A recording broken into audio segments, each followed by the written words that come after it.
युद्ध कांड के सर्ग 111 में मंदोदरी का विलाप तथा रावण के शव का दाह संस्कार का विस्तार से वर्णन किया गया है। उस समय विलाप करती हुई उन राक्षसियों में जो रावण की ज्येष्ठ तथा एवं प्यारी पत्नी मंदोदरी थी, उसने अचिंत्य कर्मा भगवान श्री राम के द्वारा मारे गए अपने पति दशमुख रावण को देखा। पति को उस अवस्था में देखकर वह वहां अत्यंत दीन एवं दुखी हो गई और इस प्रकार विलाप करने लगी।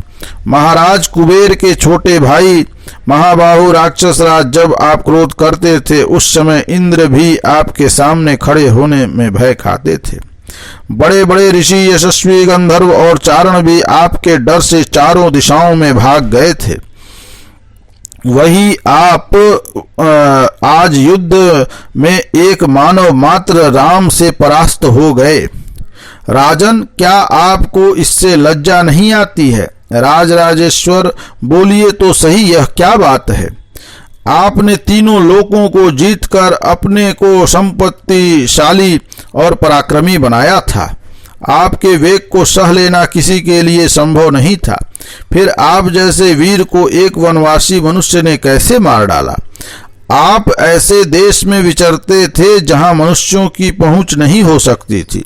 आप इच्छानुसार रूप धारण करने में समर्थ थे, तो भी युद्ध में राम के हाथों से आपका विनाश हुआ, यह संभव अथवा विश्वास के योग्य नहीं जान पड़ता है। युद्ध के मुहाने पर सब ओर से विजय पाने वाले आपकी श्री राम के द्वारा जो पराजय हुई है, यह श्री राम का काम है, ऐसा मुझे विश्वास नहीं होता।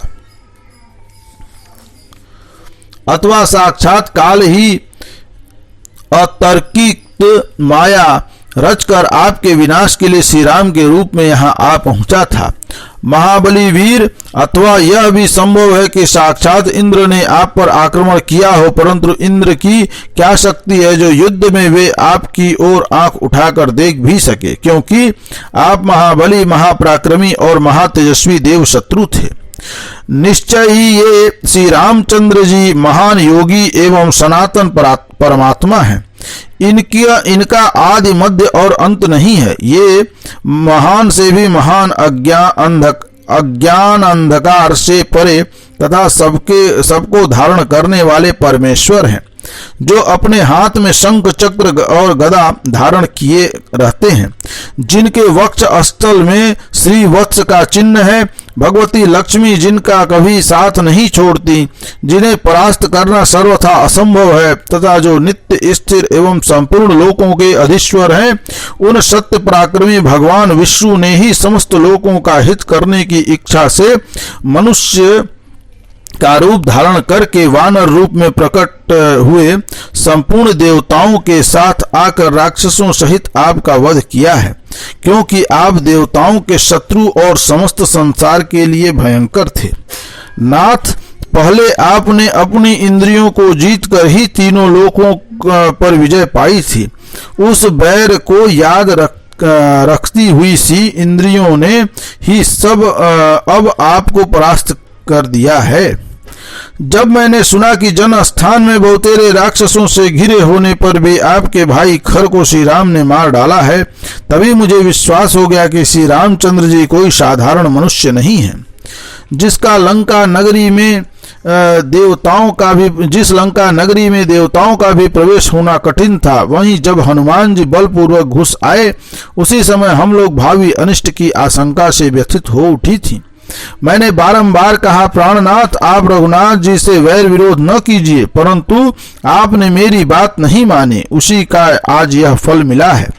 राक्षस राज, आपने अपने ऐश्वर्य का, शरीर का तथा स्वजनों का विनाश करने के लिए ही अक्षमात सीता की कामना की थी। दुर्मते, भगवती सीता अरुंधति और रोहिणी से भी बढ़कर पतिव्रता हैं। वे वसुधा की भी वसुधा और श्री की भी श्री हैं। अपने स्वामी के प्रति अनन्य अनुराग रखने वाली और सबकी पूजनीय उन सीता देवी का तिरस्कार करके आपने बड़ा भारी अनुचित कार्य किया था। मेरे प्राणनाथ, सर्वांग सुंदरी शुभ लक्षणा सीता निर्जन वन में निवास करती थी। आप छल से उन्हें दुख में डालकर यहाँ हर ले आए। यह आपके लिए बड़ी बड़े कलंक की बात हुई। मिथिलेश कुमारी के साथ समागम के लिए जो आपके मन में कामना थी उसे तो आप पा नहीं सके, उल्टे उन पतिव्रता देवी की तपस्या से जलकर भस्म हो गए। अवश्य ऐसी ही बात हुई है। तन्वंगी सीता का अपहरण करते समय ही आप जलकर राख नहीं हो गए, यही आश्चर्य की बात है। आपकी जिस महिमा से इंद्र और अग्नि आदि संपूर्ण देवता आपसे डरते थे, उसी ने उस समय आपको दग्ध नहीं होने दिया। प्राणवल्लभ, इसमें कोई संदेह नहीं कि समय आने पर कर्ता को अपने पाप कर्म का फल अवश्य मिलता है। शुभ कर्म करने वाले को उत्तम फल की प्राप्ति होती है और पापी को पाप का फल दुख भोगना पड़ता है। विभीषण को अपने शुभ कर्मों के कारण ही सुख प्राप्त हुआ है और आपको ऐसा दुख भोगना पड़ा है।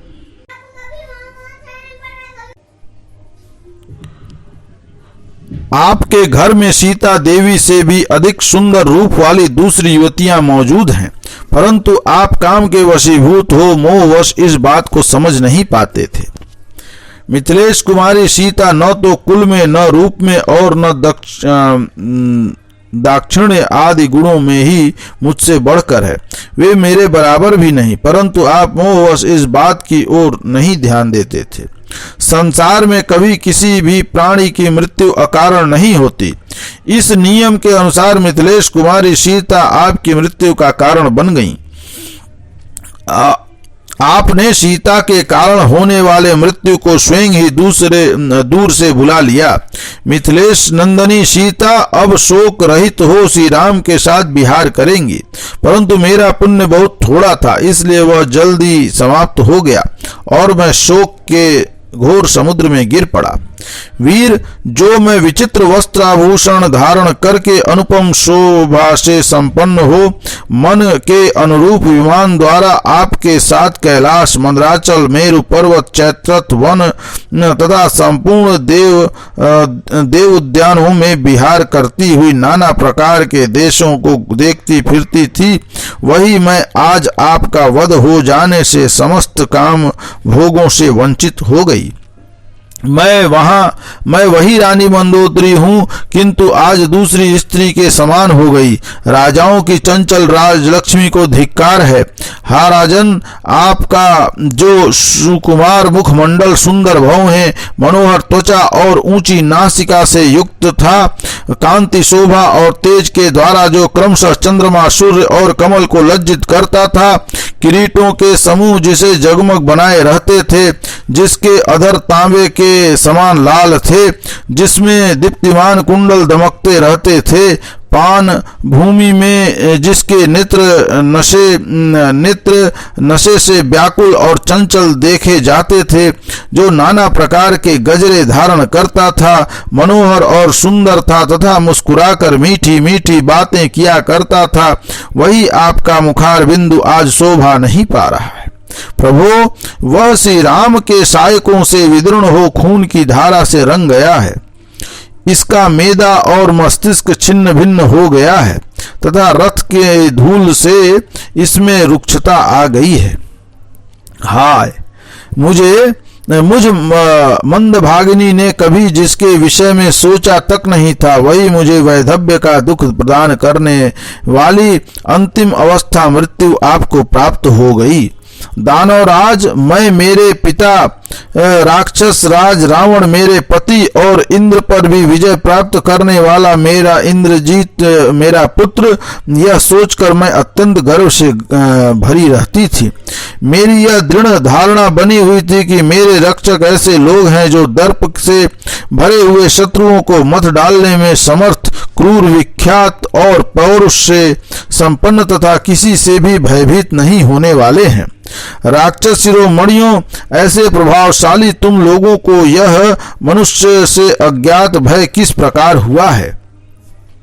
जो चिकने इंद्रनील मणि के समान श्याम, ऊंचे शैल शिखर के समान विशाल और केयूर, अंगद, नीलम तथा मोतियों के हार एवं फूलों की मालाओं से सुसज्जित होने के कारण अत्यंत प्रकाशमान दिखाई देता था।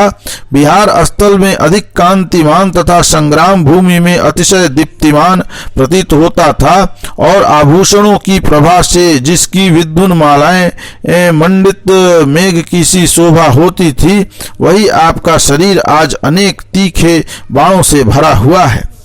अतः यद्यपि आज से फिर इसका स्पर्श मेरे लिए दुर्लभ हो जाएगा, तथापि इन बाणों के कारण मैं इसका आलिंगन भी नहीं कर पाती हूँ। राजन, जैसे शाही का देह कांटों से भरा होता है, उसी प्रकार आपके शरीर में इतने बाण लगे हैं कि कहीं एक अंगुल भी जगह नहीं रह गई है।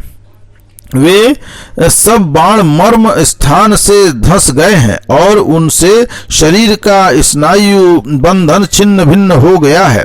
इस अवस्था में पृथ्वी पर पड़ा हुआ आपका यह श्याम शरीर, जिस पर रक्त की अरुण छटा छा रही है, वज्र की मार से चूर चूर होकर बिखरे हुए पर्वत के समान जान पड़ता है। नाथ, यह स्वप्न है या सत्य? हाय, आप श्री राम के हाथ से कैसे मारे गए? आप तो मृत्यु की भी मृत्यु थे, फिर स्वयं ही मृत्यु के अधीन कैसे हो गए? आपने तीनों लोकों की संपत्ति का उपभोग किया और त्रिलोक के प्राणियों को महान उद्वेग में डाल दिया था।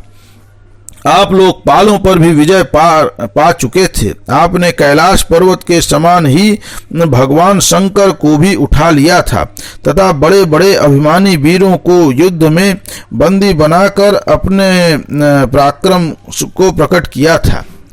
आपने समस्त संसार को क्षोभ में डाला, साधु पुरुषों की हिंसा की और शत्रुओं के समीप बलपूर्वक अहंकार पूर्ण बातें कहीं। भयानक पराक्रम करने वाले विपक्षियों को मारकर अपने पक्ष के लोगों और सेवकों की रक्षा की। दानवों के सरदार और हजारों यक्षों को भी मौत के घाट उतारा। आपके सम्रांगण में निवात कवच नामक दानवों का भी दमन किया। बहुत से यज्ञ नष्ट कर डाले तथा आत्मीय जनों की सदा ही रक्षा की। आप धर्म की व्यवस्था को तोड़ने वाले और संग्राम में माया की सृष्टि करने वाले थे। देवताओं, असुरों और मनुष्यों की कन्याओं को इधर उधर से हर लाते थे। आप शत्रुओं की स्त्रियों को शोक प्रदान करने वाले, स्वजनों के नेता, लंकापुरी के रक्षक, भयानक कर्म करने वाले तथा हम सब लोगों को काम उपभोग का सुख देने वाले थे। ऐसे प्रभावशाली तथा रतियों में श्रेष्ठ अपने प्रियतम पति को श्री रामचंद्र जी के द्वारा धराशायी किया गया देख करके भी जो मैं अब तक इस शरीर को धारण कर रही हूँ, प्रियतम के मारे जाने पर भी जी रही हूँ, यह मेरे पाषाण हृदय का परिचायक है। राक्षस राज, आप तो बहुमूल्य पलंगों पर शयन करते थे, फिर यह धरती पर धूल में लिपटे हुए क्यों सो रहे हैं? जब लक्ष्मण ने युद्ध में मेरे बेटे इंद्रजीत को मारा था, उस समय मुझे गहरा आघात पहुंचा था। आज आपका वध होने से मैं मार ही डाली गई। अब मैं बंधु जनों से हीन, आप जैसे स्वामी से रहित तथा काम भोगों से वंचित होकर अनंत वर्षों तक शोक में ही डूबी रहूंगी। राजन, आज आप जिस अत्यंत दुर्गम एवं विशाल मार्ग पर गए हैं, वही मुझ दुखिया को भी ले चलिए। मैं आपके बिना जीवित नहीं रह सकूंगी। हाय, तुम मुझ असहाय को यहीं छोड़कर आप क्यों अन्यत्र चला जाना चाहते हैं? मैं दीन अभागिनी होकर आपके लिए रो रही हूँ, आप मुझसे बोलते क्यों नहीं? प्रभु, आज मेरे मुंह पर घूंघट नहीं है, मैं नगर द्वार से पैदल ही चलकर यहाँ आई हूँ। इस दशा में मुझे देखकर आप क्रोध क्यों नहीं करते हैं? आप अपने स्त्रियों से बड़ा प्रेम करते थे, आज आपकी सभी स्त्रियां लज्जा छोड़कर पर्दा हटाकर बाहर निकल आई हैं। इन्हें देखकर आपको क्रोध क्यों नहीं होता है? नाथ, आपकी क्रीड़ा सहचरी यह मंदोदरी आज अनाथ होकर विलाप कर रही है। आप इसे आश्वासन क्यों नहीं देते अथवा अधिक आदर क्यों नहीं करते? राजन, आपने बहुत सी कुल कलंकनाओं को कुल ललनाओं को गुरुजनों की सेवा में लगी रहने वाली धर्मपरायण तथा पतिव्रता थी विधवा बनाया और उनका अपमान किया था। अतः उस समय उन्होंने शोक से संतप्त होकर आपको शाप दे दिया था। उसी का यह फल है कि आपको शत्रु एवं मृत्यु के अधीन होना पड़ा। महाराज, पतिव्रताओं के आंसू इस पृथ्वी पर व्यर्थ नहीं गिरते। यह कहावत आपके ऊपर प्रायः ठीक ठीक घटी है। राजन, आप तो अपने तेज से तीनों लोकों को आक्रांत करके अपने को बड़ा शूरवीर मानते थे, फिर भी पराई स्त्री को चुराने का यह नीच काम आपने कैसे किया? माया में मृग के बहाने श्री राम को आश्रम से दूर हटाया और लक्ष्मण को भी अलग किया। उसके बाद आप श्री राम पत्नी सीता को चुराकर यहाँ ले आए। यह कितनी बड़ी कायरता है। युद्ध में कभी आपने कायरता दिखाई हो यह मुझे याद नहीं पड़ता, परंतु भाग्य के फेर से उस दिन सीता का हरण करते समय निश्चय ही आप में कायरता आ गई थी, जो आपके निकट विनाश की सूचना दे रही थी। महाबाहो, मेरे देवर विभीषण सत्यवादी, भूत और भविष्य के ज्ञाता तथा वर्तमान को भी समझने में कुशल हैं। उन्होंने हर कर लाई हुई मिथिलेश कुमारी सीता को देखकर मन ही मन कुछ विचार किया। अंत में लंबी सांस छोड़कर कहा, अब प्रधान राक्षसों के विनाश का समय उपस्थित हो गया है। उनकी यह बात ठीक निकली। काम और क्रोध से उत्पन्न आपके आसक्ति विषयक दोष के कारण यह सारा ऐश्वर्य नष्ट हो गया और जड़ मूल का नाश करने वाला वह यह महान अनर्थ प्राप्त हुआ। आज आपने समस्त राक्षस कुल को अनाथ कर दिया है। आप अपने बल और पुरुषार्थ के लिए विख्यात थे, अतः आपके लिए शोक करना मेरे लिए उचित नहीं है। तथापि स्त्री भाव के कारण मेरे हृदय में दीनता आ गई है। आप अपना पुण्य और पाप साथ लेकर अपने विरोचित गति को प्राप्त हुए। आपके विनाश से मैं बहुत दुख में पड़ गई हूँ, इसलिए बारंबार अपने ही लिए शोक करती हूँ। महाराज दशानन, हित चाहने वाले सुहृदयों तथा बंधुओं ने जो आपसे संपूर्णतः हित की बात कही थी, उन्हें आपने अनसुनी कर दिया। विभीषण का कथन भी युक्ति और प्रयोजन से पूर्ण था, विधि पूर्वक आपके सामने प्रस्तुत किया गया था। वह कल्याणकारी तो था ही, बहुत से ही सौम्य भाषा में कहा गया था, किंतु उस युक्त बात को भी आपने नहीं माना। आप अपने बल के घमंड में मत वाले हो रहे थे, अतः मारीच, कुंभकर्ण तथा मेरे पिता की कही हुई बात भी आपने नहीं मानी। उसी का यह ऐसा फल आपको प्राप्त हुआ है। प्राणनाथ, आपका नील मेघ के समान श्याम वर्ण है। आप शरीर पर पीत वस्त्र और बाहों में सुंदर बाजूबंद धारण करने वाले हैं। आज खून से लथपथ हो अपने शरीर को सब ओर छितरा कर यहाँ क्यों सो रहे हैं? मैं शोक से पीड़ित हो रही हूँ और आप गहरी नींद में सोए हुए पुरुष की भांति मेरी बात का जवाब नहीं दे रहे हैं। नाथ, ऐसा क्यों कर रहे हैं? मैं महान पराक्रमी, युद्ध कुशल और समर भूमि से पीछे न हटने वाले सुमाली नामक राक्षस की दौहित्री अर्थात नतिनी हूँ। आप मुझसे बोलते क्यों नहीं हैं? राक्षस राज, उठिए उठिए, श्री राम के द्वारा आपका नूतन पराभव किया गया है, तो भी आप सो कैसे रहे हैं? आज ही ये सूर्य की किरणें लंका में निर्भय होकर प्रविष्ट हुई हैं। वीरवर, आप समर भूमि में जिस सूर्यतुल तेजस्वी परिक के द्वारा शत्रुओं का संहार किया करते थे, वज्रधारी इंद्र के वज्र की भांति जो सदा आपके द्वारा पूजित हुआ था, रणभूमि में बहुसंख्य शत्रुओं के प्राण लेने वाला था और जिसे सोने की जाली से विभूषित किया गया था, आपका वह परिघ श्री राम के बाणों से सहस्त्रों टुकड़ों में विभक्त होकर इधर उधर बिखरा पड़ा है। प्राणनाथ, आप अपनी प्यारी पत्नी की भांति रणभूमि का आलिंगन करके क्यों सो रहे हैं और किस कारण से युद्ध अप्रिय सी मानकर मुझसे बोल नातक नहीं चाहते? आपकी मृत्यु हो जाने पर भी मेरे शोक पीड़ित हृदय के हजारों टुकड़े नहीं हो जाते, अतः मुझ पाषाण हृदय नारी को धिक्कार है। इस प्रकार विलाप करती हुई मंदोदरी के नेत्रों में आंसू भरे हुए थे। उसका हृदय स्नेह से द्रवीभूत हो रहा था। वह रोती रोती सहसा मूर्छित हो गई। उसी अवस्था में रावण की छाती पर गिर पड़ी। रावण के वक्ष स्थल पर मंदोदरी की वैसी ही शोभा हो रही थी जैसे संध्या की लाली में रंगे हुए बादल में दीप्तिमान विद्युत चमक रही हो। उसकी सौतें भी शोक से अत्यंत आतुर हो रही थी। उन्होंने उसे उस अवस्था में देखकर उठाया और स्वयं भी रोते रोते जोर जोर से विलाप करती हुई मंदोदरी को धीरज बंधाया। वे बोली, महारानी, क्या आप नहीं जानती कि संसार का स्वरूप अस्थिर है? दशा बदल जाने पर राजाओं की लक्ष्मी स्थिर नहीं रहती। उनके ऐसा कहने पर मंदोदरी फूट फूट कर रोने लगी। उस समय उसके दोनों स्तन और उज्जवल मुख आंसुओं से नहा उठे थे। इसी समय श्री रामचंद्र जी ने विभीषण से कहा, इन स्त्रियों को धैर्य बंधाओ और अपने भाई का दाह संस्कार करो।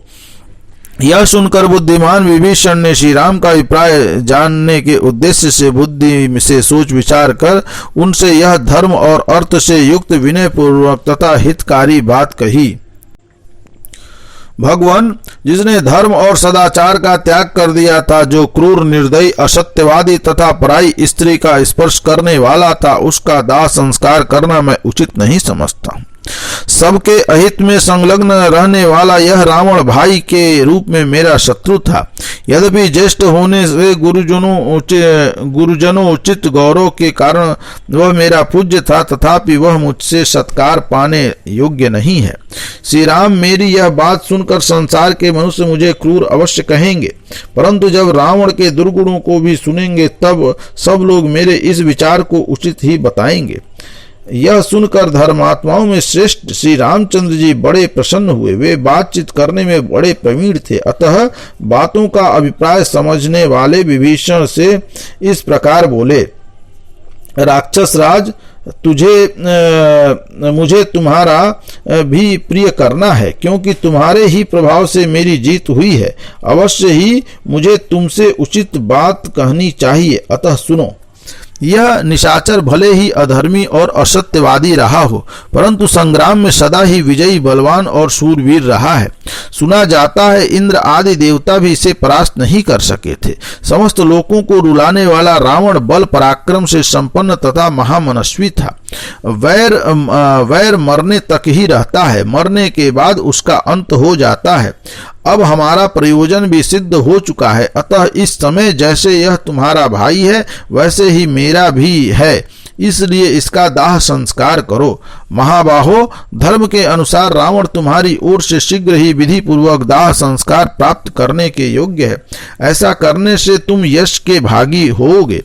श्री रामचंद्र जी के इस वचन को सुनकर विभीषण युद्ध में मारे गए अपने भाई रावण के दाह संस्कार की शीघ्रता पूर्वक तैयारी करने लगा। राक्षस राज रावण ने लंकापुरी में प्रवेश करके रावण के अग्निहोत्र की सारे को शीघ्र ही विधि पूर्वक समाप्त किया। इसके बाद शकट, लकड़ी, अग्निहोत्र की अग्नियां, यज्ञ करने वाले पुरोहित, चंदन, काष्ठ, अन्य विविध प्रकार की लकड़ियां, सुगंधित अगर, अन्यान्य सुंदर गंध युक्त पदार्थ, मणि, मोती और मूंगा, इन सब वस्तुओं को उन्होंने एकत्र किया। फिर 2 ही घड़ी में राक्षसों से घिरे हुए वे शीघ्र वहां से चले आए। तदंतर माल्यवान के साथ मिलकर उन्होंने दाह संस्कार की तैयारी का सारा कार्य पूर्ण किया। भांति भांति के वाद्य घोषों द्वारा स्तुति करने वाले मागधों ने जिसका अभिनंदन किया था, राक्षस राज रावण के उस शव को रेशमी वस्त्र से ढककर उसे सोने के दिव्य विमान में रखने के पश्चात राक्षस जाति ब्राह्मण वहां नेत्रों से आंसू बहाते हुए खड़े हो गए।